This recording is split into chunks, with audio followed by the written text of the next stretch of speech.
Back to the markets. In 2002, a popular finance author made the prediction that the worst stock market crash in history would happen this year, 2016, because baby boomers are now beginning to cash out of their pension plans. That author says we're right on schedule for that crash this year. Come on in, the author of Rich Dad, Poor Dad, we all remember that book, Robert Kiyosaki is with us. So, let me get this right.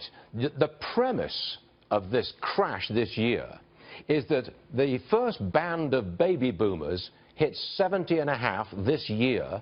They must start cashing out their pension plans, and that is the start of the crash. That's your premise? Right. When I published Rich Dad's Prophecy in 2002, I hoped I was wrong because there's a giant flaw in the 401k system. And that flaw is at 70 and a half, and this is the year 2016, that guys my age have to start withdrawing. And the reason they have to start withdrawing, as you know, is the government needs its pound of flesh. So the money went into the 401k kind of tax deferred, but now the government wants to pull the money out, and it's a requirement at 70 and a half for it to come out so they can get their taxes. Actually, you're right, but does that add up to a crash, the worst stock market crash in history?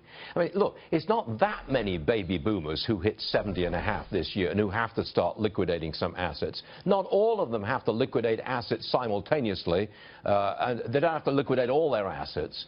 Is that really enough to precipitate a crash?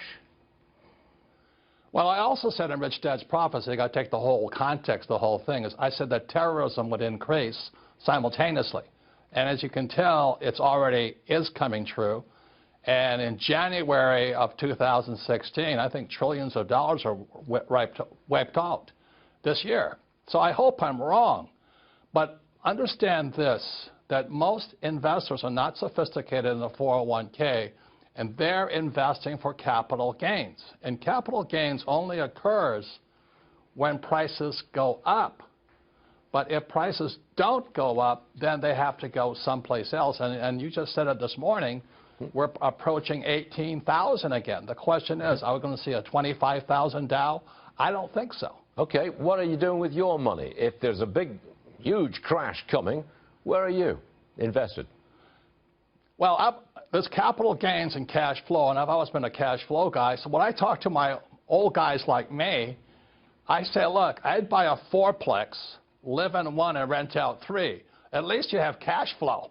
You know, so no matter what the market did, if you live in a college town, you could rent out 3 units to a college student. Well, at least you have some income. Are you out of stocks? What's that? Are you out of stocks?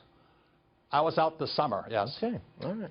Robert, look, thanks very much for joining us. That's a very interesting perspective on the market, and we appreciate you coming to us today. Thank you, sir. Thank you, Stuart. Thanks.